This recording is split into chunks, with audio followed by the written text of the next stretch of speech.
I think it's just about challenging yourself I can do this. I can write a harder Yeah. scene. Every time you write a scene you don't think you can write, even if it doesn't turn out the way you want it to, every time you write something hard, it changes you as a writer and it makes you a better writer. Because I Yeah. guarantee no matter how it turns out, you will learn something about yourself and about how you write. Welcome to the Fiction Writing Made Easy podcast. My name is Savannah Gilbo, and I'm here to help you write a story that works. I want to prove to you that writing a novel doesn't have to be overwhelming. So each week, I'll bring you a brand new episode with simple, actionable, and step-by-step strategies that you can implement in your writing right away. So whether you're brand new to writing or more of a seasoned author looking to improve your craft, this podcast is for you.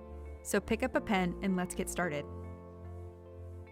In today's episode, I'm sharing a conversation I had with Jessica Brody where we talk about some of the most common mistakes writers make when outlining, writing, and editing their books using the Save the Cat method. Jessica is the author of the #1 best-selling novel writing guides, Save the Cat Writes a Novel and Save the Cat Writes a YA Novel. She's also the founder of the online writing school Writing Mastery Academy, and she's written over 20 novels for teens, tweens, and adults.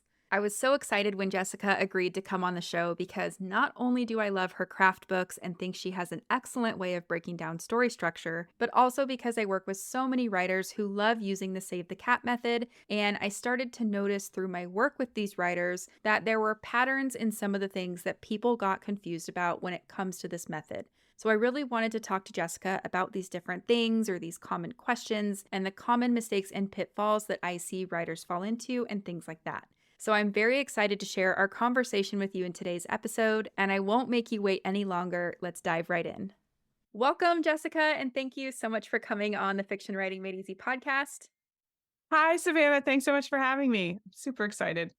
Sure, I'm very excited to chat with you today because you authored one of my most favorite craft books. Well, two actually now. So Save the Cat Writes a Novel and Save the Cat Writes a Young Adult Novel, which I have been poring over. It's right next to me on my desk. And I know many of my listeners are giant Save the Cat fans, so I know this episode's going to be a big hit. In the beginning of this episode, I introduced you, but in your own words, can you give us a quick overview of who you are, what you do, and things like that? Yeah, absolutely. Well, thank you for that great intro. I'm so excited to know that you like the book. Yeah, so I'm Jessica Brody, and I started out writing novels, and I've written over 20 novels now. But it didn't come easy to me at the beginning. I struggled a lot with structure. And when I found a screenwriting guide called Save the Cat, it totally changed the way I looked at story. It made sense to me. I started using Save the Cat to structure my own novels. And that's when I actually started to sell novels to publishers once I had learned the laws of structure. So I've been using it ever since. And since then, I've written now two novel writing guides based on the original screenwriting method. I also teach writers in my Writing Mastery Academy, which we can talk more about later. And yeah, so I kind of split my time between writing my own novels and then helping writers write their own. Yeah, and we'll link to all that in the show notes. And it's really cool in your Writing Mastery Academy, which we'll talk about later. I'm a member and I love seeing how you break down your process in there. So if anybody is not a member and you want to see how she's written those 20 novels and how she uses Save the Cat, that's the place to go.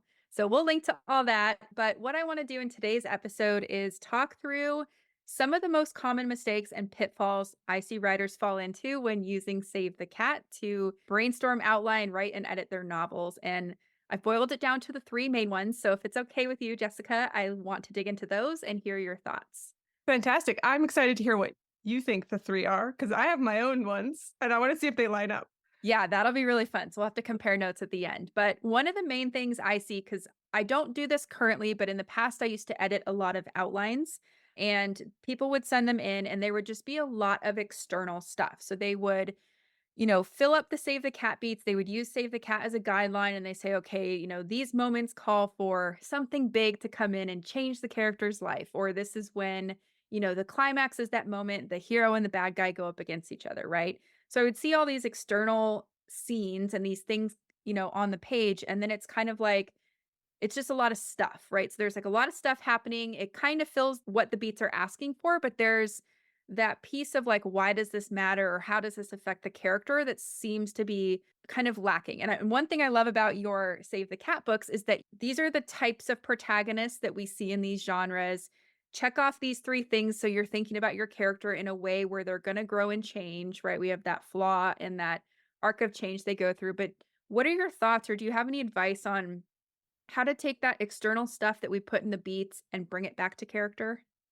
Yeah, I mean, that's such a great one. And I honestly haven't talked a lot about that, but I do write about it in the book. But that's a really good observation that you would see someone kind of attack the beat sheet from an external point of view.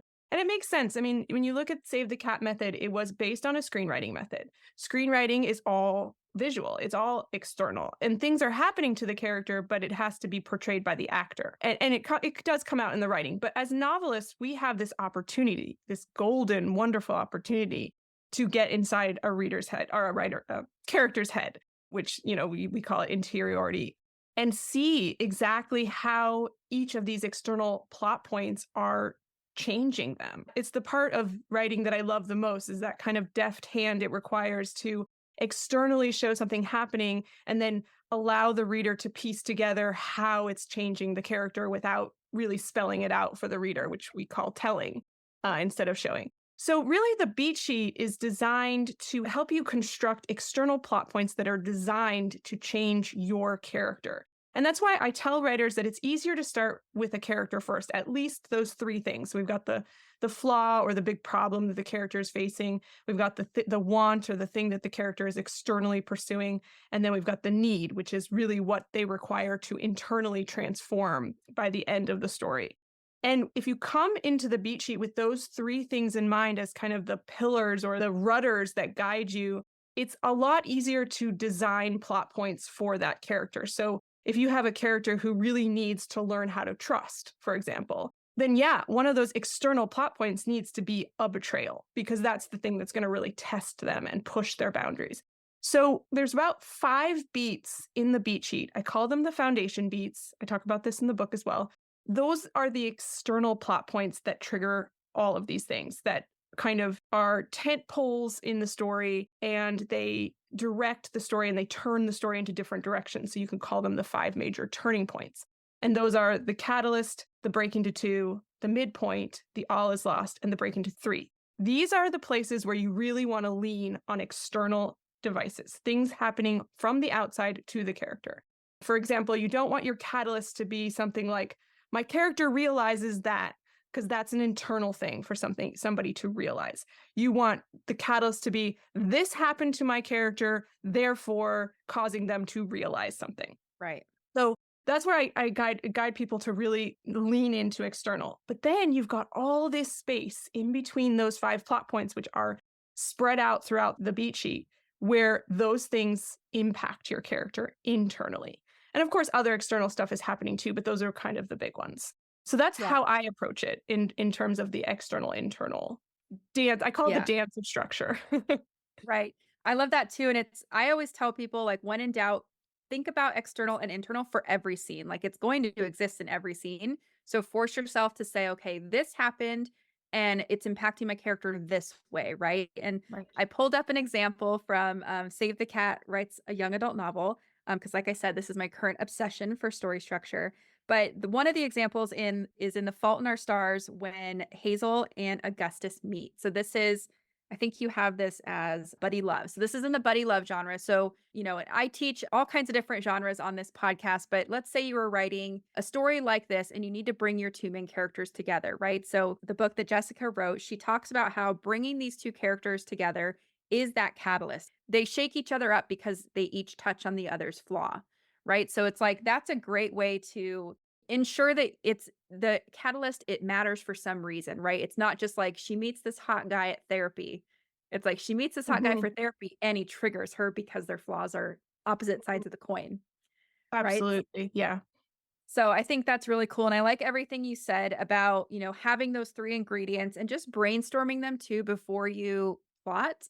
And let's say you are a plotter that, writes all the external stuff, just bring it back to your character in every scene. How are they thinking about things? How are they feeling? How are they reacting? And you should create that nice chain of events. Yeah, because that's what makes the external plot points matter. If a big bomb goes off at your catalyst, unless it's putting someone's life at stake, or someone's life who the main character loves at stake, it doesn't matter to the character and therefore it won't matter to the reader either. So making sure that every one of those external plot points has personal stakes for your character is key.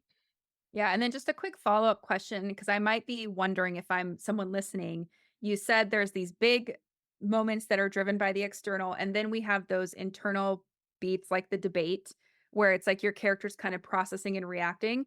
The other thing I see sometimes is they'll take this part too literally too, so it's all very internal and there's not a lot of stuff happening. So, any thoughts to add other than just making sure you combine external and internal in every scene? I think that that's a great observation as well because yes, as novelists, as I said, we have this golden opportunity to get inside the character's head, and a lot of times we just take that and run with it and we just live inside their head for pages and pages and pages, and that's not very interesting to read about. So I always, I kind of press people to say, okay, where is this scene taking place? Where can you interweave action with internal reflection that it's going to make that internal reflection not only come about more organically, but also make it more interesting. So, for example, if your character is, debating about whether or not they should go on some big journey, have them be at their house listening to a conversation with their parents or their family, and they're thinking, oh my God, I would have to leave all of this behind. So that's triggering that kind of internal strife within them because of what's happening around them. I think it's really key where you place those scenes in order to create that conflict within your character, as opposed to it's never very interesting to just have your character sit on a park bench alone and think. Yeah. Uh, Always find ways that you can interweave it with some kind of action, which will make that thinking a lot more dynamic. Yeah, it's like the what we need to do to get the beautiful result of novels that work, but it's also the hardest part about our jobs is writing novels, you know? Absolutely. The second thing I wanted to run by you is the fun and games and the bad guys close in beats because I see writers struggle so much with these. And first, I thought we could focus on fun and games, and the main thing I see is that people do not put conflict in these beats because they're supposed to be fun, right? So Yeah. Yeah, conflict's yeah. fun. What are your thoughts? Great question. Now, the fun and games and the bad guys close in. If you're out there and you're struggling with them, you are not alone. These are the hardest beats, and not just because they're the longest beats, but that is part of it because they're very long. There's a lot to fill there, and I know a lot of writers are like, I wish that it was broken down into further beats. I, Yeah. I do. What I do actually to break them, just as a little side note, to break down those long beats into smaller beats is I think of what I call sub goals. So every fun and games and every dark bad guys close in should have a goal that's kind of driving the character through this entire long beat. And you can always break down big goals into smaller goals. And smaller goals can have smaller conflicts that get in the way, which make the big goal harder. So that's one thing. And that kind of ties into how to make the fun and games have a little bit more conflict. In that the thing that makes it fun is not necessarily that the character is having fun. Of course Yeah. they can, and that we see that in books a lot. But most of the time, the thing that makes it fun for the reader is because the character is completely out of their comfort zone. And that's the whole point of Act 2 is to take them away from their safety comfort of Act 1. And the whole point of Act 1 is to establish that comfortable zone so that when we move into Act 2, we're like, whoa, this is uncomfortable. This is different. And there's just some fantastic examples of moving from Act 1 to Act 2, and you see a lot of it very starkly in fantasy, like in Shadow and Bone when she leaves her world as a map maker and enters the Right. world of Grisha. That's kind of a really stark example. The Hunger Games, obviously, she enters the capital. These are really obvious ones. But then you have subtler ones, like in The Fault in Our Stars, when she was alone and now she's in a relationship, and that is Right. a completely different world. So just watching the character flounder or struggle or have to figure out the new rules of this new world is organically going to trigger conflict. And then the other kind of key ingredient is to make sure that the character is following some type of goal and that you are throwing obstacles in the way of that goal. And that is going to make for conflict as well. Yeah, and I know that in Save the Cat world, you guys call this the promise of the premise, right? So it's kind of like what the readers are seeing on the back cover copy. Like I'm thinking of Harry Potter because I love that example of fun and games where it's like he's at Hogwarts, but it's definitely not easy for him. Like Right. there's a lot of conflict, right? But it's all the fun stuff, like the world that we're getting into that we were promised by that back cover. But it's not like Harry's just kind of floating around exploring hippogriffs and like, having fun on his broom. Like there's a lot of challenge because like Jessica said, he's a total fish out of water.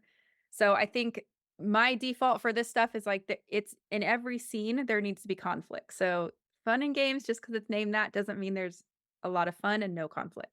Um, Absolutely. Yeah. and then in the bad guys close in beat, that's also a multi-scene beat, right? I see a lot of writers only focusing on the external, and then they have trouble because they're like, I can only show so much of bad guys closing in on my protagonist. And so they struggle with escalating the conflict and stakes. They ignore the internal bad guys because they just don't know. What are your thoughts on that multi-scene beat? Yeah, I see a lot of people kind of get confused about the term bad guys close in. This was originally in the screenwriting guide. I didn't come up with this term. When people have trouble getting their head around it because maybe one, they don't have real, Yeah. quintessential bad guys, I tell them just think of it as conflict closes in, tension closes in.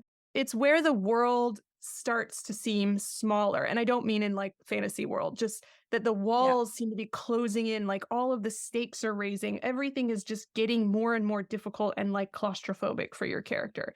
And the way we really use that's an external idea, is we show how it affects the character, because they haven't yet dealt with that flaw that we established way at the beginning. They haven't yet overcome their fear or their limited belief or learn to forgive the people they need to forgive or whatever it is put them in this story to do internally. That hasn't happened yet. And all of the things you're devising to throw at them should be like pressing on that wound that, like just exacerbating that flaw. And that's what makes it feel like the walls are closing in, not Yeah. just because there's bad guys with, guns or whatever Yeah. you've chosen to envision. Because once again, if those don't have personal stakes, they don't mean anything. So just making sure that whatever you're closing in with your character, it has a personal repercussion for them. Yeah, and to use that example, it is very hard to how do you escalate when bad guys are at the doors with guns? Like, how do you escalate that so many times in a row? It's going to be very challenging unless things start to affect the character and unless we're seeing kind of the consequences of previous decisions that are all coming into play now. It's kind of like what's the saying, roosters coming home to Mm-hmm. chickens coming home Mm-hmm. to roost, right? It's like that time in the story. It's some in romance stories you'll see, like, breakups, you'll see, like, side characters kind of slip away and things like that, so you have all these different levers for how you can make it feel claustrophobic and more tense, more pressure and all that, so it's not quite as literal, it's just, like, bad guys over and over and over. Right. I love that term lever. That's a really great term in terms of there's lots of things you can do that are not Yeah. quintessential bad guys and they're not kind of classic conflict. It's really about brainstorming what's going to affect your character personally the Yeah, strongest. even information can help that. Like it's learning that thought something was going to work out and it's not.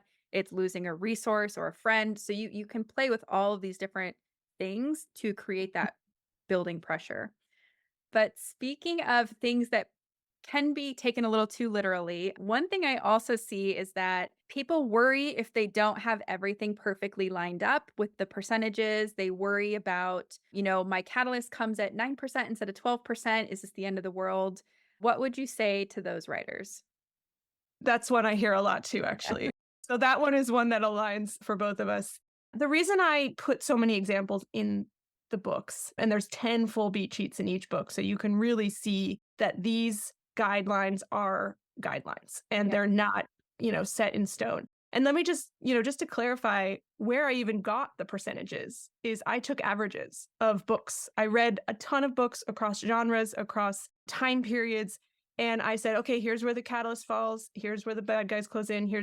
And I laid them all out by percentage of where they appeared in that book. And then I took an average. And Yeah. so, of course, there's going to be some that are way earlier and some that are way later. And there's different reasons to do that. And, I have a whole section in the new Save the Cat YA book all about when to use a late catalyst and when to use an early catalyst, because that's one that will shift around a lot. You Yeah. mentioned the catalyst because I get this question so often. The part where you should start to quote unquote worry is when your percentages are falling by a large amount. So if you've gotten like to page 70 and you haven't hit a catalyst yet, even if you're going to write a 700-page novel, that's pretty late to put in the story, Or if you're doing, let's say you're just forget about the beats and you just wrote a messy first draft, which is what I often recommend.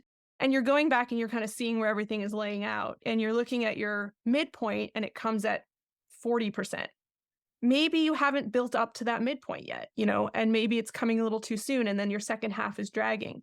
And then if you ever get beta readers to give you feedback or some early readers, a lot of times what they're saying is going to correlate almost exactly to the beat sheet. When you hear someone say, the second half really drags, look at where your midpoint is. Maybe it's too early. Maybe your all is lost is too late. And therefore, you've got this long section that's not really doing much for your story. Or, the beginning was really slow, but then once they took off on their adventure, it really took off. Okay, well, that's probably lining up with your act one being too long. So just kind of using it as a diagnostic tool to help you find problems and not necessarily as a kind of like a rigid Yeah, rule book. prison, yeah, that you should be locked into. That is not what it's Writer's for. prison, yeah.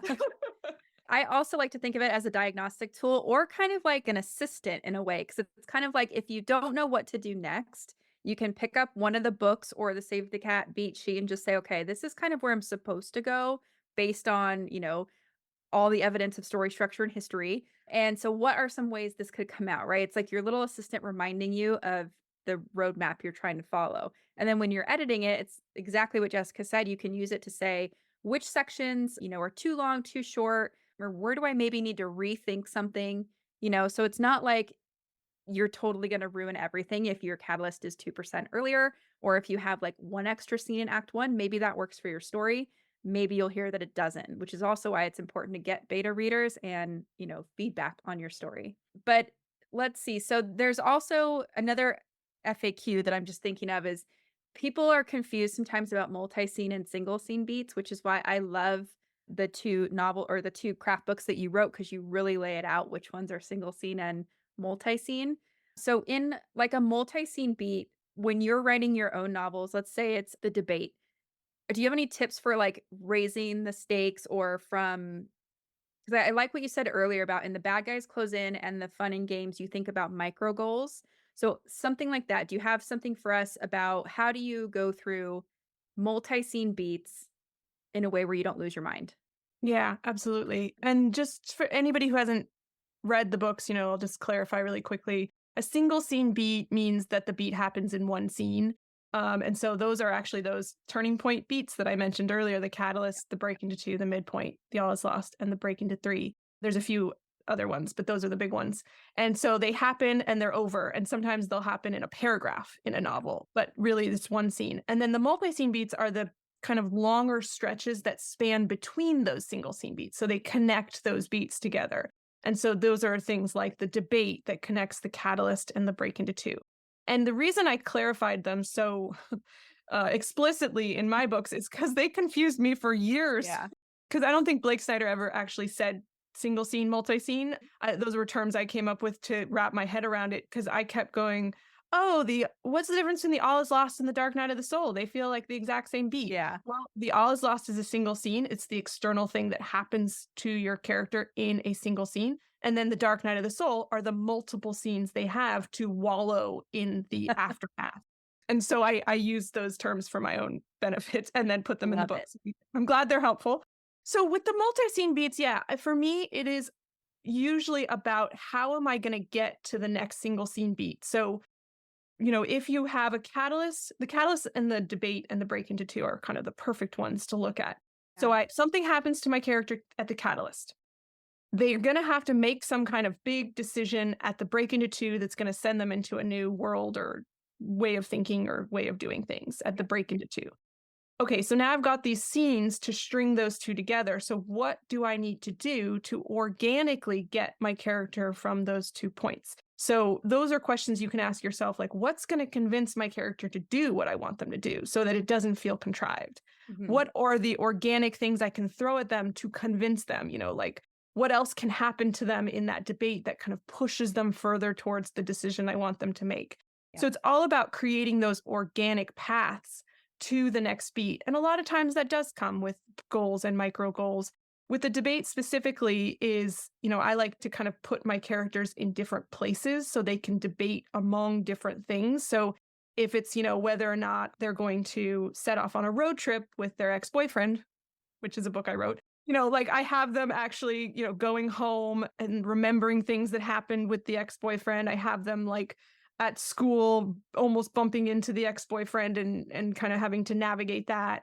There's like a lot of places you can put them where they can organically debate this decision that they have to make. Yeah, and I actually love that example because it makes me ask another question that I'm sure other people have. Is in that scene you just talked about where she goes home and she's like thinking about her boyfriend and stuff like that, she still has a goal in that scene. So it's not like probably we're just seeing her sit on her couch for no reason. Like she either you tell me if I'm wrong, but she either wants to like escape the world, make dinner, just come home from work, like whatever it is, we know what she's doing and she's thinking about the boyfriend and the memories while she's doing it. Absolutely. And that is one of the quickest way you can amp up any scene, no matter what's happening in it, is to give it a goal. And like you said, great examples of the goal can be as small as having to make dinner or get a cup of coffee, or they can be as large as, like breaking into a bank vault Yeah. for for a heist, So scenes goals, a lot of people hear scene level goals and they think, "Oh my gosh, I have to like make these huge goals for every Yeah. scene." No, it can literally just be, "I just want to get a cup of coffee." Oh, but my ex-boyfriend is in the line. Do I really want that coffee? How badly do I want that coffee? And then Yeah. that organically triggers internal debate, all while you have this goal of getting the coffee. Yeah, and I love that too, that goals could be simple, and even if in the example that she's at home, imagine the character's at home and she's just like, "I'm so glad to be home. I'm gonna distract myself by organizing my photo albums and making coffee so that I don't think about my boyfriend." The conflict is her memories of the boyfriend coming up. So it can really be whatever you want as long as it spurs conflict that, has an impact. It's not just like conflict for conflict's sake. Yeah. It's triggering that wound. So I I think actually I actually learned that lesson in one of my very, very early novels. I think it was the third novel I wrote called The Karma Club, and it was my first YA novel. And I had this scene in my head, and it was just I was so excited to write it. I was this three girls, they were gonna break into this other person's house and they were gonna mess with things. And they were, trying to exact revenge. And I was so excited. And I wrote the scene and they break in through the window and then they do their little thing and then they escape. And then I read it back. I was like, this is so boring. Why is this so boring? I didn't enjoy writing it at all. And I realized it had no conflict. They were breaking in the window. There was no one home. So there was no one to hear them. easy. Yeah. So easy. So then I just went back and rewrote it. It's like, oh, surprise, the mom's home and the window's locked. And the thing that they need to replace is actually the wrong color and they don't have that color. And like Yeah. all the things I could think about. And that's really fun is what can you throw at your character to make it difficult? Yeah, and I think that's where a lot of writers have trouble because they don't wanna make things difficult, right? I'm guilty of that too. Do you have tips for people who struggle with that? Because since you've, like, literally been in the trenches struggling with that? Well, now I just love it, but I would like I think a part of it comes from wanting to make the scene easy to write. I mean, at least for me, it's okay, I wanna get this through this scene so I can get to the next scene and the next scene, and putting in conflict, it makes the scene a little bit harder to write. It's Yeah. trickier. You have to balance more elements in the scene as opposed to just having your character go from A to B to C to D. You have to go from A to Z to D to E, and you're Yeah. you're constantly weaving. So just think that am I avoiding conflict because I personally don't want to write a harder scene? And then, I think it's just about challenging yourself to I can do this. I can write a harder Yeah. scene every time you write a scene you don't think you can write, even if it doesn't turn out the way you want it to, every time you write something hard, it changes you as a writer and it makes you a better writer. Because I Yeah. guarantee no matter how it turns out, you will learn something about yourself and about how you write. And honestly, I've written 20 novels. I still, with every scene I write, I learn something new. I'm like, oh, I didn't know I could Yeah. do that. I think it's true that, like, our imagination rises to the challenge, so we have to let that challenge exist in order to come up with the gold, and it was funny because not yesterday, but the day before, I was talking to a writer who she finished her first draft, she was really adverse to any conflict, like, the place her characters went to, the new world, was all about peace, so no one had conflict there, and then her character was very peaceful and all that, and we were working together as coach and writer, and I kept telling her, like, "We need conflict, right?" So fast forward 8 months later, she had put her, novel down and she reread it, and she's like, "I'm starting to see the purpose of conflict." And now like, she learned that through the experience, right? She really didn't want to, and now she's starting a new story, and she's like, "I have so many good ideas for conflict already." So I think it's totally true what you said is sometimes you just have to, like, get messy with it and try, and then you'll learn something, and you'll never be the same writer again, usually for the benefit. So, Absolutely. yeah, and then okay, so I'm curious, what were I know we had one, common mistake or pitfall overlap. Is there anything else that's coming to mind where you're like, "Ooh, this is a good one we should talk about?" I think the fun and games one was a good one, about thinking that it has to be all fun and there can't be conflict. I see that one a lot. The confusion between the all is lost and the dark night of the soul that I had as well when I first started is also a common one. I'm trying to think. Oh, the other one I hear a lot is people, and this is completely grounded. Like I get this comment 100%, is people, particularly when they're first starting to get published, they say to me, well, I can't put the catalyst at 10% because most agents will only read 30 pages. So if the Yeah, catalyst doesn't come till page 40 or 50, like I'm going to be sending them 30 pages of nothing. yeah, And that's when I, kind of take a step back and say, okay, well, let's look at what you consider, quote, nothing. Like, what are you filling your setup with? And maybe it's not, maybe nothing, not enough is happening in the setup. right, So I think there is this misconception that the setup is kind of this ho hum, everyday life, nothing happens, it's all very boring. And so that we can get to the exciting stuff at 10%. totally. Well, in today's day and age, sorry to say, no one's gonna get to page 40 if there's nothing happening in 40 Yeah, pages.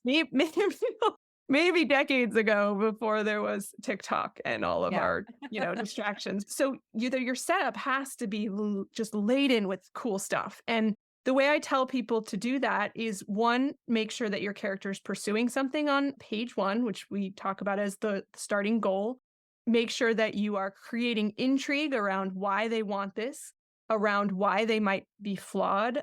I think there's some really cool things writers can do at the beginning of a story, even if none of the quote big stuff has happened, in order to draw the reader in. And that has a lot to do with a trick I call hiding the ball, which is that you don't give your reader everything right off the bat. You don't start the story going, here's Mary, she has trouble with trust, she's lost, yeah, she's broken up with 10 guys. You show her in, the line at the coffee shop darting out even though she wants coffee because there's a guy standing in line. yeah, That opens up questions. Why is she darting out of the coffee shop? What happened with that guy? And anytime you can get your reader to ask questions, you get them to keep reading because they want to know the answer. So that's one I hear a lot, is just that the setup is kind of boring. And I yeah. usually challenge them then to not make it boring. Yes, don't let it be boring, yeah, and I see that too where it's kind of the same things we've been talking about. There will be scenes with no conflict, there's scenes with a lot of backstory, and just because kinda like what you're saying, just because it's a setup doesn't mean that we don't still wanna follow the typical rules of, like, what we need to do in all of our scenes. We need conflict, we need interiority, we need that chain of events from A to B, and that's another thing I think we can do too is, like, look at where we're going in that catalyst, you know what that's going to be, and then you have to kind of think backwards from there. So if you have, Mm, let's say, 4 to 5 scenes between the opening and the catalyst or whatever that number is, that's not that much time to get your character to the catalyst. So things kind of already have to be, not totally perfect. And we can definitely get a glimpse of that, like you're saying. And my brain on that example that you just shared about that she's in the coffee line and she sees her ex, my brain just keeps going because I'm like, then she goes outside and she's avoiding another guy. How many guys did this girl break up right. with, right? So you That cannot sounds interesting to me I right know, away. I would read it And too. on the other hand, you look at high fantasies like A Six of Crows by Leigh Bardugo, and the setup is like two gangs meeting in an alley, like over this turf war. And believe it or not, that is status quo for this Yeah, character. This is what his right. daily life looks like. And yet we are so intrigued because we're brought into this very unique world. So from like, the quote normal day of a girl who's avoiding exes Yeah, to a turf war in a magical fantasy city. It's not very magical, yeah. fantasy city. Those are status quo worlds, and we can bring people into them in an interesting way that is still engaging, even though the big event has not happened in either of those worlds. Yeah, and I think something you said is key there too, because it's not just about flashy stuff or about conflict. Again, I'm gonna both Jessica and I are gonna be broken records that it all has to come back to your character. So, something that might not be as flashy as turf wars, interesting based on the interiority a character's giving us and how they're interpreting events. So you don't always have to have something super flashy, but it does have to be personal and affect the protagonist. Right. Okay, so anything else like that you want to add for save the cat tips that you would just share with the world? I know that's like a lot of pressure to ask. Other than I'm just going to say go get Jessica's craft books because they are my favorite. On previous episodes I broke down, some of the save the cat beats with examples and they were some of the most popular episodes. So I know you guys love Save the Cat. Go get Jessica's books. Anything Fantastic. to add, Jessica?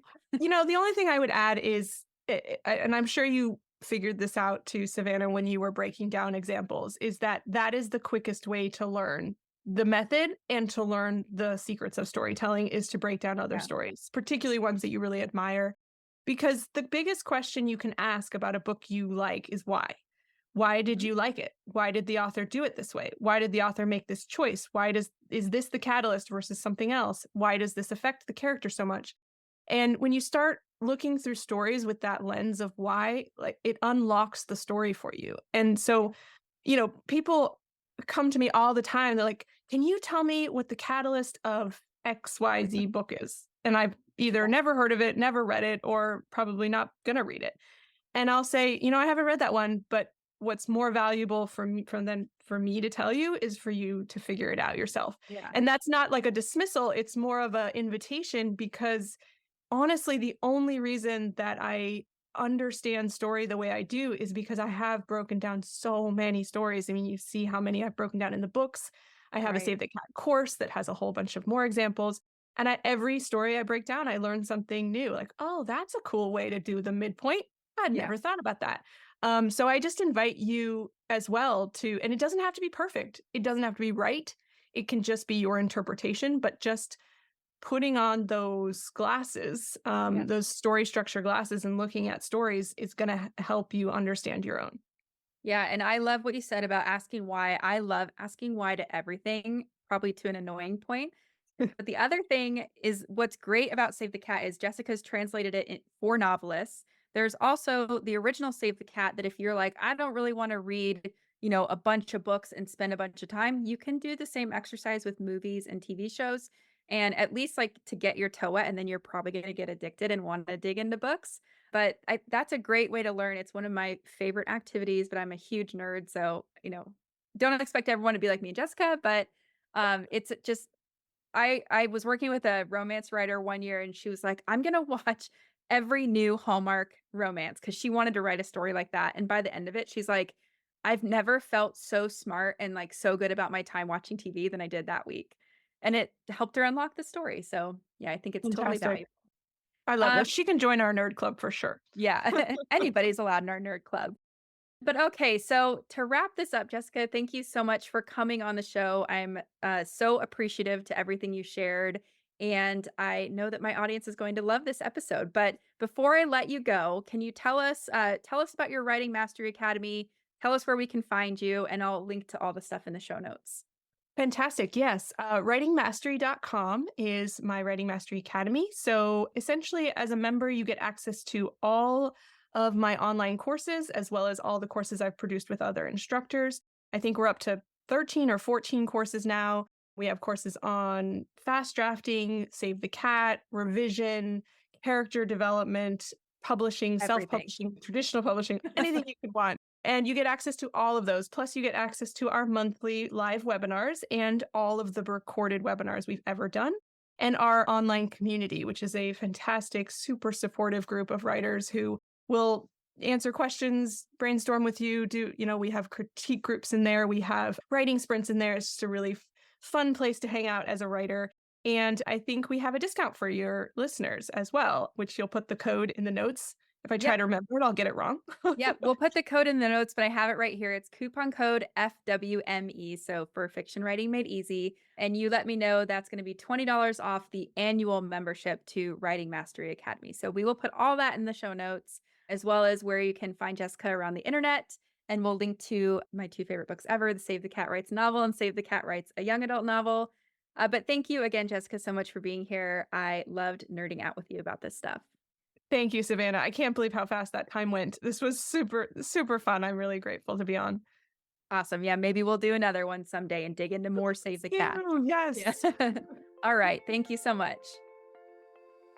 So that's it for today's episode. As always, thank you so much for tuning in and for showing your support. If you want to check out any of the links I mentioned in this episode, you can find them in the show notes listed in the description of each episode, inside your podcast player, or at savannahgilbo.com/podcast. If you're an Apple user, I'd really appreciate it if you took a few seconds to leave a rating and a review. Your ratings and reviews tell Apple that this is a podcast that's worth listening to. And in turn, your reviews will help this podcast get in front of more fiction writers just like you.